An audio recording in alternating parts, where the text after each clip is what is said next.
Today I wanted to talk about something a little bit different than what I normally do. I was watching YouTube clips, as I often am apt to do, and I was coming through clips from A Few Good Men, the movie and play, originally a play by Aaron Sorkin, and I wanted to talk about it because there's a great scene in the movie, because I haven't seen the play live. Basically, it's where it's introducing the villain of the story, who is a Mr. Colonel Jessep in the story, played by Jack Nicholson. And so I wanted to talk about that and kind of go through what Sorkin does well with his dialogue and how he does it and kind of what makes the movie good and what makes it work from there. So I just wanted to go through that, and I've got the script printed out for me. And this particular scene is kind of what I call, and what I'm seeing as the part where the villain is really introduced for the first time, basically. Now, I believe in the story this is actually the second time the audience meets him, but this is the first time he's basically revealed as a villain, more or less, to where before this, it's kind of just, he's the guy, one of the guys they're supposed to investigate. So a little bit of a backup. We have Lieutenant Caffey, who equals Tom Cruise. He is slick, city, and a bit of a coward, and there's this idea of no honor with him, and basically the idea he wants to get this over with. He is definitely the plea it out type of lawyer, so just plea it out. Don't fight on principle, just plea it out, because that's going to be what's best for you no matter what. You've got Joe, who is the played by Demi Moore. Yeah. And for her, she is a lot more, she's kind of playing the opposite of him, because she is principled and thinks that something's wrong. Basically, something's gone very wrong with the whole situation. Because what happened with this is there was something called a Code Red, and what is involved with a Code Red is that some of the other infantrymen disciplined one of their own men for insubordination, or I think they thought he was a wuss, he couldn't cut it, he broke the code, the chain of command, and so they were going to teach him a lesson, and he died, basically. He died from it, and now the two people who were administering the Code Red were guilty, found guilty, or not found guilty, they found them out and found out who the guys were, and they were pleading not guilty because they were following orders. And of course, everyone above says, not I. So basically, these two guys have been hung out to dry, basically. And so this is the job for Tom Cruise's character, to defend them, basically. And he's trying to figure out and investigate what on earth is going on in Guantanamo Bay, and kind of what's going on, basically. What's the scoop? Now, that's his job. He wants to get it over with. So he wants to get this whole thing over with as fast as possible, because he's like, we're wasting our time. We're not going to get anything out of this. This is silly. This is dumb. Joe, and it's kind of like it doesn't even matter if there's something more to the story here. He's just trying to get it over with, because he's like, we're not going to do it. They're not going to admit guilt. Nothing really happened. These soldiers are kind of dumb. This is it. They're just being stupid. Other matters, the principles that they're kind of worrying about is pretty stupid, and it's going to end up getting them life in jail and dishonorably discharged from the army. These guys are Marines, so they are, live and die by the code, basically. And he's like, these guys are absolutely idiots. Joe's taking a lot more of a principled stance. She thinks something is up, and they're trying to figure out what it is. So they've arranged a lunch with Colonel Jessep. And this is the guy who Jack Nicholson, who plays Jack Nicholson. And this is kind of the first time we see him reveal his colors as a villain. I just wanted to talk about it and kind of go through and see what the dialogue for Aaron Sorkin does. And we're just going to read through it and kind of do a story scene analysis for this one. So basically, starting here, more or less. So, Officers Club Day, Jessep, Markinson, Kendrick, and Markinson are aides. They are with, on basically Team Jessep, more or less. You know, they're his subordinates on the base for him. And the lawyers are seated at a table in a corner. Stewards clear the lunch dishes and pour coffee. Jessep is finishing a story. Jessep.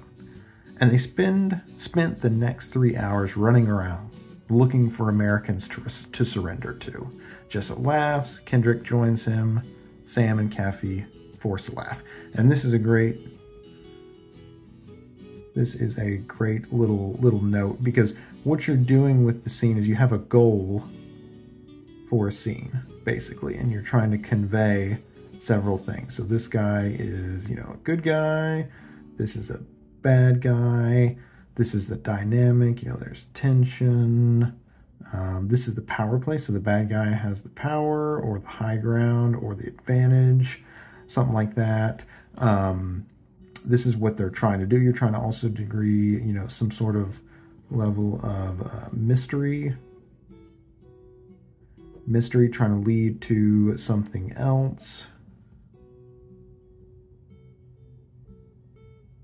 Lead to something else and connect the scenes. And, you know, it could be you're trying to engage the audience, so really make the audience care. Basically, you're trying to do all these things. And what this is, and what you want is you want every piece basically to build towards that main point. Basically, you know, all of them need to be building towards this, you know, the climax or the scene. So you need each scene, each block, each dialogue, each action to kind of continually build in sequence. Otherwise, you know, you'll see something and it'll look really, really out of place and it'll throw the audience off.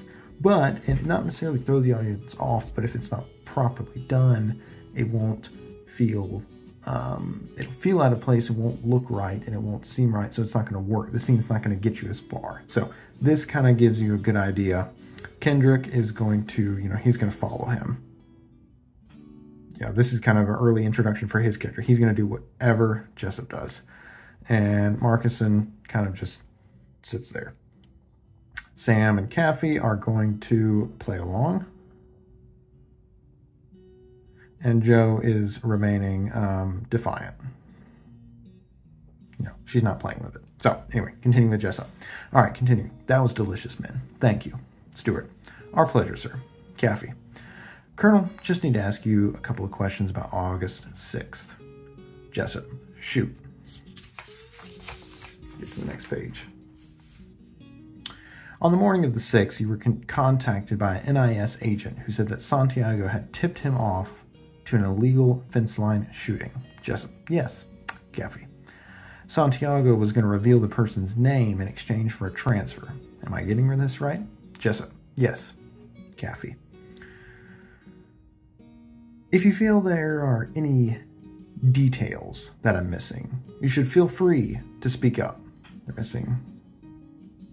Feel free. Jessep's not quite sure what to say to this Navy lawyer, lieutenant smartass guy who just gave him permission to speak freely on his own base. Jessep, thank you. Kathy. Now, it was at this point that you called Captain Markinson and Lieutenant Kendrick into your office. Jessep, yes. And what happened then? Jessep, we agree that for his own safety, Santiago should be transferred off the base.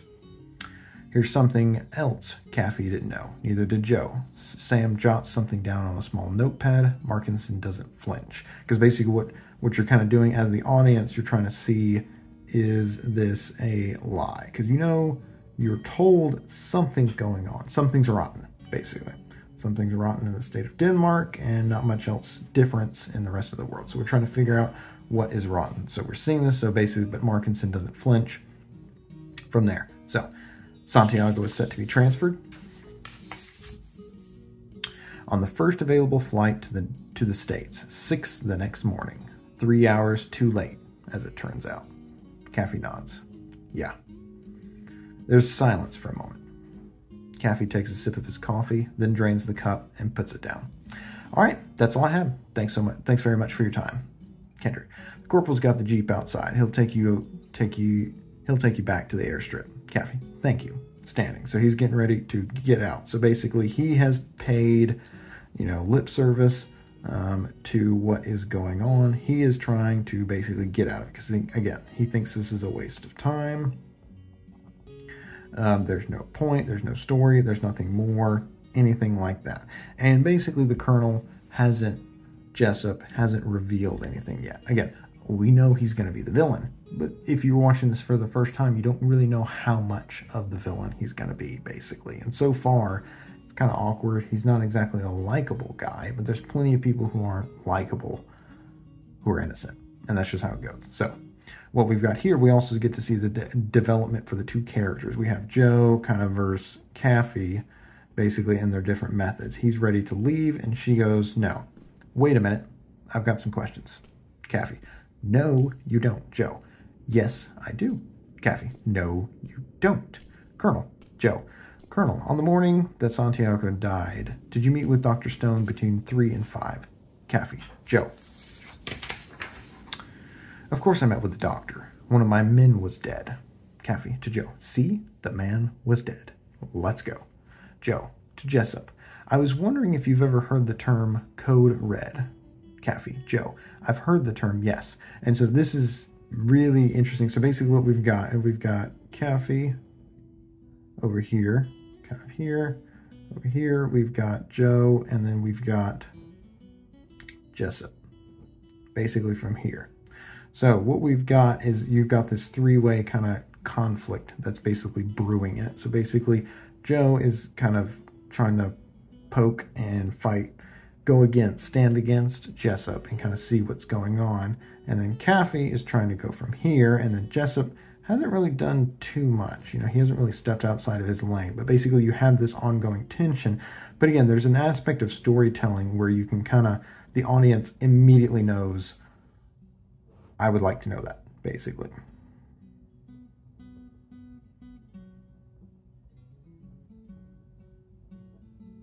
And basically what we're doing, how we start this, is basically you have a character say, I would like to know that. And then you have another character say, no, you wouldn't. And instantly, let's say character 1, character 2, the audience wants to know what's going on. They want to know it. And so basically what you're doing is when you have this tension behind it, because the audience wants to know, but at least they might not know what's going on, but they at least want to know what's going to happen. They're trying to figure out what the next step is, where it's going from here. And this is where you really begin to get the audience pulled in, because you've got tension, you've got conflict. It's also unexpected, because you kind of would expected Caffey and Jessep to kind of have this conflict going on between them, because basically, after all, he's kind of the ones that's in charge of trying to investigate what's going on and figure out what the next step is. However, it's coming from a different direction that's not expected. So, and Caffey still is staying true to his character, where he wants to leave. He wants to get out of here and not have to worry about it and not think about it, because this whole thing is dumb, the whole thing is stupid, everything from there's no story, there's no problem, there's no nothing. Absolutely nothing. So he wants to move on. She knows that there's something going on here. So we're going to continue. Joe to Jessep. I was wondering if you've ever heard the term Code Red. Caffey, Joe. Or Caffey, Joe. Jessep. I've heard the term. Yes, Joe.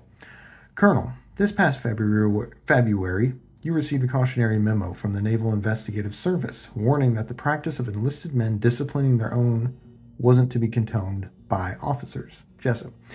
I submit to you that whoever wrote that memo has never served on the working end of a Soviet-made Cuban M1A16 assault rifle. However, the directive having come from the NIS, I gave it its due attention. What's your point, Joe? Caffey, she has no point. She often has no point. It's part of her charm. We're out of here. Thank you, Joe. My point is that I think the Code Red still go on down here. Do Code Red still happen on the space? Colonel? I read that wrong. Let me redo that. My point is that I think Code Red still go on down here. Do Code Red still happen on the space, Colonel? Joe, the Colonel doesn't need to answer that. Yes, he does.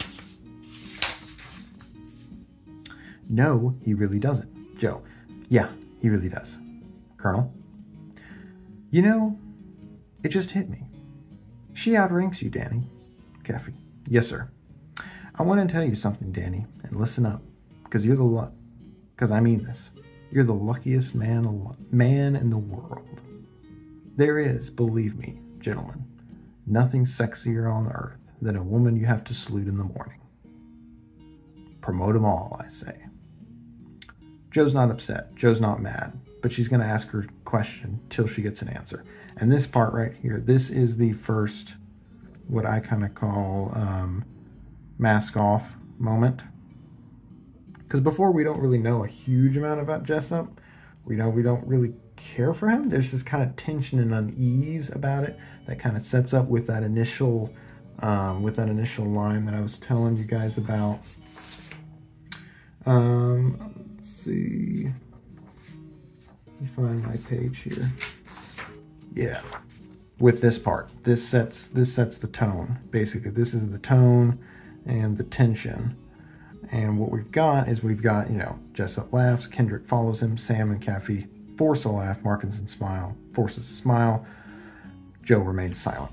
This is this whole thing playing out, where it's this tension, and we're starting to see it come to fruition, because basically that was Sorkin telling us something is off, and so now we've got here. And this is the part where Sorkin really comes out and shows why people love his work and everything, and why he's a good writer, is because we have two things going on with the dialogue here. Well, there probably maybe more than two, but two main things we're going to be focusing on. One, we've got it in terms of the plot, because he's talking with Denny. He's heavy in the character, because we're revealing a lot about Jessep's character. We get to figure out what he values and kind of everything right here. But also, it also continues this unease that something is off, basically. Something's wrong. And, Joe's felt it, and we've kind of had this sense that something's off, and we get to see it. But also, it's nothing out in the open. It's all covert. It's hidden, which kind of goes into the theme that you have here of the whole story, that something's being hidden, basically. Something's hiding underneath. And this is what you've got, is basically we're trying to figure out what happened at this army base, what is going on at this army base, and it's all hiding. Everything's being hidden, or Navy base, I guess just to say. Everything's being hidden underneath. And so what you've got here is we've got this, you see, believe me, gentlemen, so there's this. So he's not talking to Joe.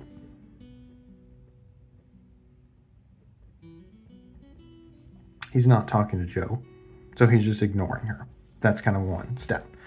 Two, he's kind of trying to, you kind of get this idea, you're not quite sure if he's trying to treat Danny as one of the good old boys, I guess you could say, in terms of that, where you have this idea that he's kind of including Danny in. He's including Danny. And you kind of get this idea that it could be because Danny is maybe helping him or on his side. And you have that because, Joe wants the question. She has the question that she wants answered, and Danny does not want to answer the question. He doesn't suspect the colonel. He doesn't do anything. So basically Joe's in this kind of alone, more or less, trying to figure out what's going on and insisting that he answer her question. But anyway, there's nothing, believe me, gentlemen, there's nothing sexier on earth. Again, applies into this heavily gendered aspect of it. Nothing sexier on earth than a woman you have to salute in the morning. Promote them all, I say. And so you have this idea that there's definitely some aspect of the, the world's changing. Women are now getting more common in the army, getting promoted, and you have this idea where he's like, yeah, I'm all for it. But of course, the reason he's all for it, again, it kind of goes into this hidden aspect and theme with the story, is he's for it, but he's for it for the wrong reasons. And it's just kind of like there's this unease that he's giving. And there's also the the covert innuendo. No, with salute in the morning. And you can take that to mean morning wood, more or less. That's kind of the idea. Or at least there's the question, because you don't know. It's really vague, so you don't really know what he's meaning. You just have this sense of unease. Again, you don't have villains say, I am the villain. Of course you could, but you'd have to make it work. But this is not how people work in this life, in this story. They don't go around saying, I am the villain. It's a lot more subtler. And this is also a great moment for Jo. She's used to this. She's seen this before, and she's got a job to do. She's incredibly professional, incredibly principled. So this gives you a lot about her character. She's not even really fazed by it. She's going to continue going, which is the reason why we like her character. She's tenacious. She doesn't give up. She's not going to get fazed by this guy trying to push her around or anything. So, Jo, Colonel, the practice of code reds is still condoned by officers on this base, isn't it? See, she's sticking with the question. Caffey at this point has more or less shut up. You know, he kind of sees this. He's kind of letting it, there's nothing more to say. You know, he's tried to derail the conversation and stop it, but it's not working. So, Jessep, you see, my problem is, of course, that I'm a colonel. I'll just have to keep taking cold showers till they elect some gal president. Again, gal, he's also completely ignoring her. And he kind of reinforces this idea of cold showers. Cold showers, of course, in the morning calm you down, basically. Oops.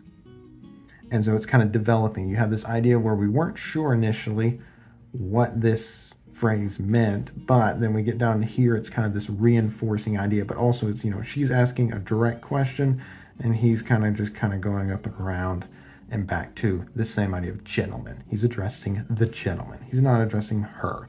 And so she goes more direct. Jo, I need an answer to my question, sir. Jessep, take caution in your tone, Commander. I'm a fair guy, but this fucking heat's making me absolutely crazy. You want to know about code reds? On the record, I tell you that I discourage the practice in accordance with the NIS directive. Off the record, I tell you that it's an invaluable part of close infantry training, and if it happens to go on without my knowledge, so be it. I run my base how I run my base. And so this is a great little box here because you can see what happens. I need an answer to my question, sir. Someone else is giving the orders, and he doesn't like it. And we get to see mask off 2, basically. Or mask off more, basically, because this part's pretty also mask off as well. But basically mask off more, so it's not just that he's a sexist. It begins developing, so it's not just that he's, you know, sexist or anything. It's moving on to kind of this, I am a king. I am my own king, basically. King on my base. And this is his idea. It is my base. My kingdom, my base. I'm not going to take orders. I'm not going to be putting up with any of this. And this is what you've kind of, it's building for. And of course, this whole scene right here builds up to the famous scene at the end where it's, did you order a code red? And Jessep finally breaks down and it's just like, yes, I did. Because the reason why is because he doesn't like taking orders. He doesn't like taking any crap from anyone, basically. And you get this from the NIS directive, which of course in the previous one was said, I did in accordance with the NIS directive, and then basically ignored it, more or less. So he paid lip service to it. Lip service off the record. He's also telling us, he's also being bold, so he's telling them publicly, not on the record, but publicly saying out loud, basically. Out loud that he doesn't care. My base, my base. You know, this is what's going on. And he's got this idea, you know, he's warning them, you know, this is how I do it. And if it happens, it happens. So now we're beginning to think, okay, something's definitely going on in this place. All right, this is again, Jessep. All right, you want to investigate me? Roll the dice and take your chances. I eat breakfast yards away from 4,000 Cubans who are trained to kill me. So don't for 1 second think you're going to come down here, flash a badge, and make me nervous. Moment of tense silence before Caffey. Let's go. Colonel, I'll just need a copy of Santiago's transfer order. Jessep, what's that? Caffey, Santiago's transfer order. You guys have paperwork on that kind of thing. I'll just need it for the file. Jessep, for the file. Caffey, yeah. Jessep, of course. Of course you can have a copy of the transfer order for the file. I'm here to help any way I can. And so we've got a diversion, or it doesn't go, but, moves away from Joe and goes back to Caffey. Thank you. You believe that, don't you, Danny? That I'm here to help you, here to help any way I can, Caffey? Of course. Jessep, the corporal will run you by the ordnance on your way out to the airstrip. You can have all the transfer orders you want. Caffey, to Joe and Sam. Let's go. The lawyers start to leave. Jessep, but you have to ask me nicely. Caffey stops, turns around. Sam and Joe stop and turn. And this is the part where he really, really, really becomes the villain. This is just one of those things where he is digging the knife in. Because what you've had happen is basically kind of a sport. It's been the Joe versus Jessep. They've been at each other's throats. And if anything, Caffey has been on his side. They've been working, he's been saying, hey, Colonel, you don't need to answer this. He's not invalidating Joe because she's a woman. He's invalidating her because he invalidates everyone, because he cares. He's worried about, his own priorities and everything. He's not worried about hers or anything. So if anything, Jessep should be on his side. He should be sucking up to him. But then this kind of tells you more about Jessep's characters. He sees them all. He hates everyone. He hates them both. And so this is where this comes. So basically we know that he's a dirtbag and doesn't like Joe. And we have this aspect. But this is the part where it really solidifies Caffey and the audience's hatred for this guy. And of course, you want to see him get justice, get his just desserts, basically. And that's when you can feel the audience start to get pulled inward and get more and more engaged. This is kind of engaging the audience with someone to hate, basically. And if they hate them or want to see them fall, that's when you really know you're winning, because then the audience will see how it ends. They get to see basically what happens at the end of this thing. And it's pretty good. So, Jessep, but you have to ask me nicely. Caffey stops, turns around. Sam and Joe stop and turn. The other thing is that it's just straight up a power play. And then this is the thing where the request is unjust. You could kind of see him asking Joe it because he's sexist and, he's a pig and he's a bully. He's a bully, basically. But you have Danny, somebody who Colonel Jessep should be on Danny's side, or at least acknowledge that Danny's on his side. But he doesn't. He wants to dominate them all.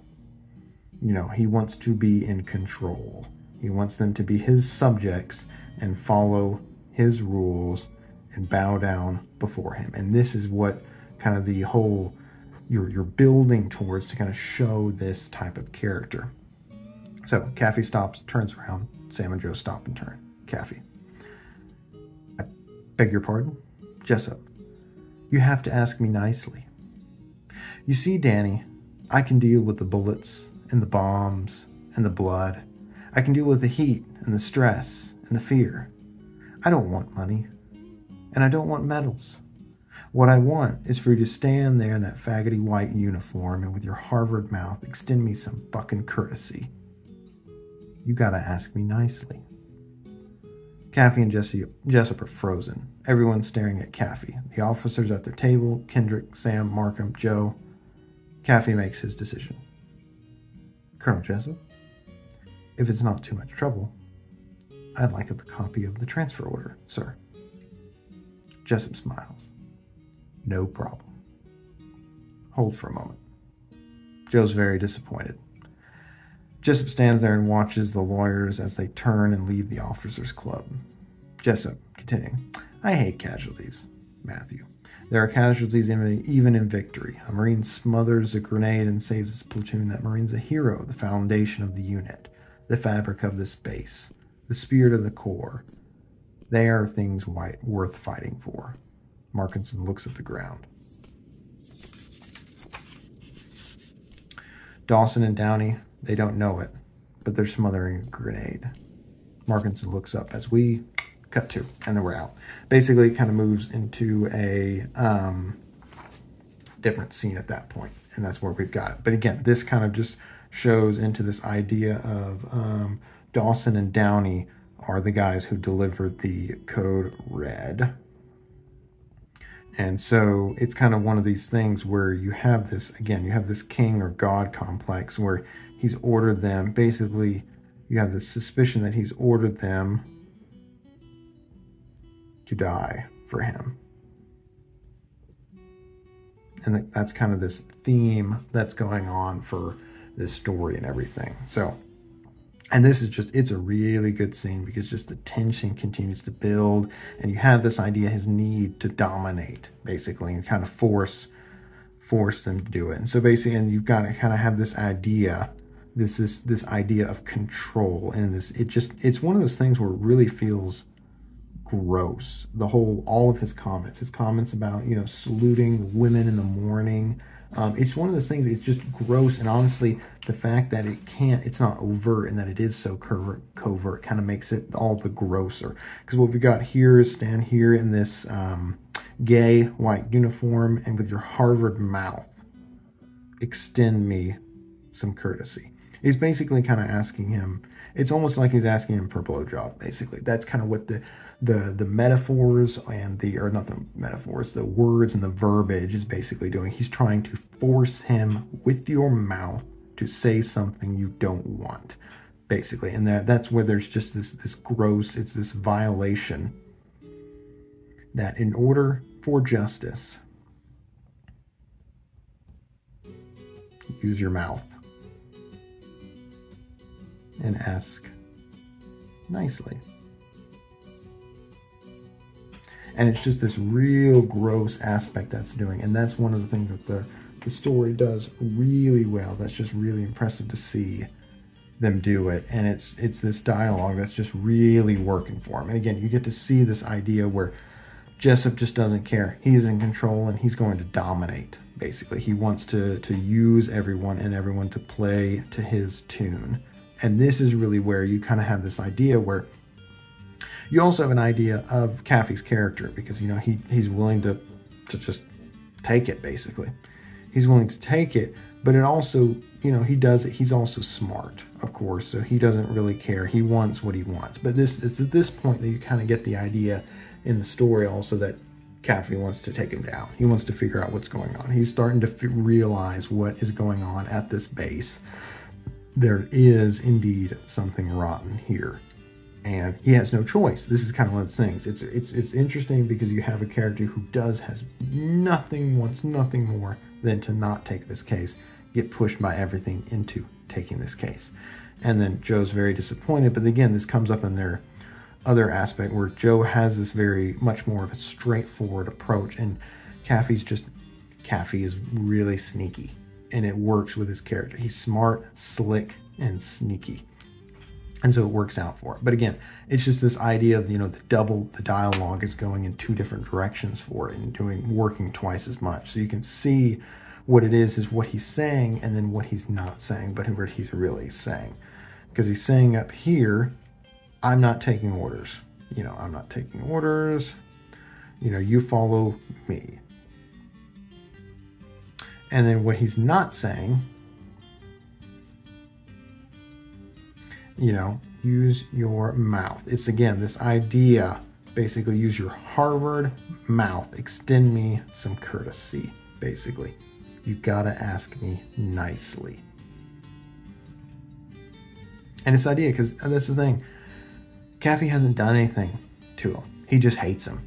And that's one of those things where it's just like, it's really good for engaging the audience, and it really just kind of boils your blood and gets everything going, and kind of really shows you what you want. And it builds up to this great, this showdown moment where Caffey's character gets to flip the tables on him. He gets to do something different and kind of show him what's going on for it. So, but yeah, yeah, I kind of just want to talk about this. I hope you guys enjoyed it and kind of want to just kind of summarize, really see how Sorkin does it as far as his dialogue, and you get to see kind of what goes on with it and kind of the dual aspect for engaging the audience and getting them interested in your story and kind of revealing a villain and letting it just go. And again, it's a great scene. It's really good. Watch it on YouTube if you want, but basically it's a really good one for that one. So I hope you guys learned something, and I will see you in the next one.